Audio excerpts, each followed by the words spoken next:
प्यारे छात्रों, आज हम लोग व्याकरण पाठ पढ़ने जा रहे हैं। आज के विषय यानी शीर्षक है पदबंध।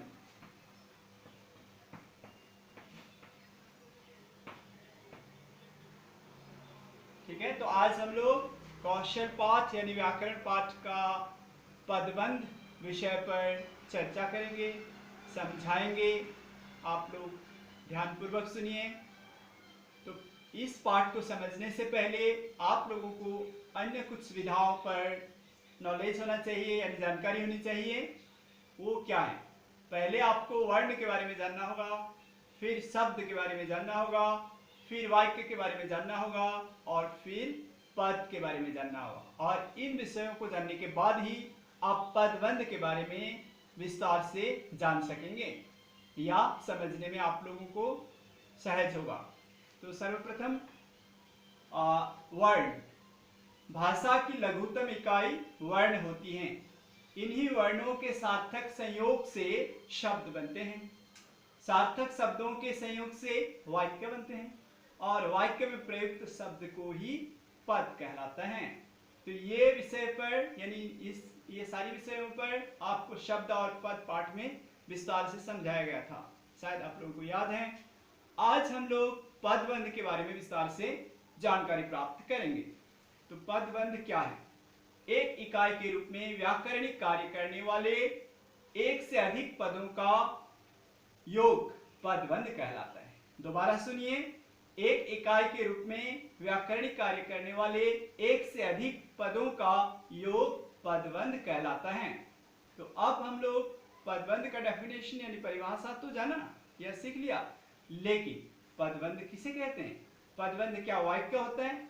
नहीं, पदबंध वाक्यांश मात्र होता है यानी पार्ट्स ऑफ द सेंटेंस। ये वाक्य का एक अंश होता है, पूरा वाक्य नहीं होता है। ठीक है, तो और वाक्य नहीं है। पदबंध वाक्यांश मात्र होता है, वाक्य नहीं है। पदबंध एक से अधिक पदों का योग होता है। ठीक है, तो समझ में आया? पदबंध एक पूरा वाक्य को कभी पदबंध नहीं कहा जाता।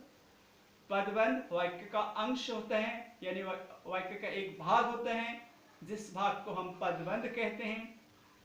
ठीक है, तो अब इस आधार पर हम हिंदी भाषा में पदबंध के भेद यानी प्रकार कितने होते हैं जान लेते हैं। हिंदी भाषा में पदबंध के 5 भेद होते हैं। ठीक है, तो देख लीजिए, यहाँ देखिए 5 भेद क्या है। पहला है आपका संज्ञा पदबंध। संज्ञा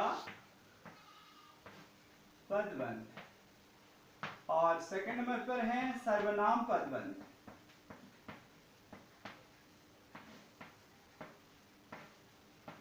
और थर्ड है आपका विशेषण पदबंध।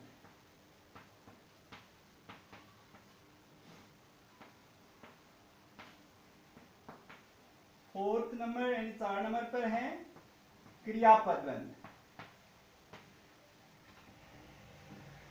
क्रिया पदबंध।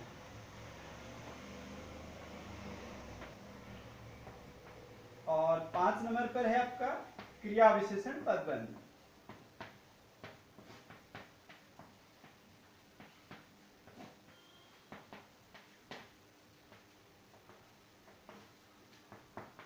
तो ये 5 प्रकार के पदबंध हिंदी भाषा में पाए जाते हैं। ठीक है, तो पहला है संज्ञा पदबंध, दूसरा है सर्वनाम पदबंध, तीसरा है विशेषण पदबंध, चौथा है क्रिया पदबंध और 5 नंबर पर है क्रिया विशेषण पदबंध।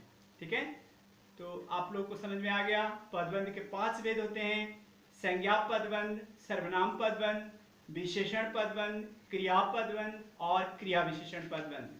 तो अगले वीडियो में हम इन सब के बारे में आपको विस्तार से बताएंगे।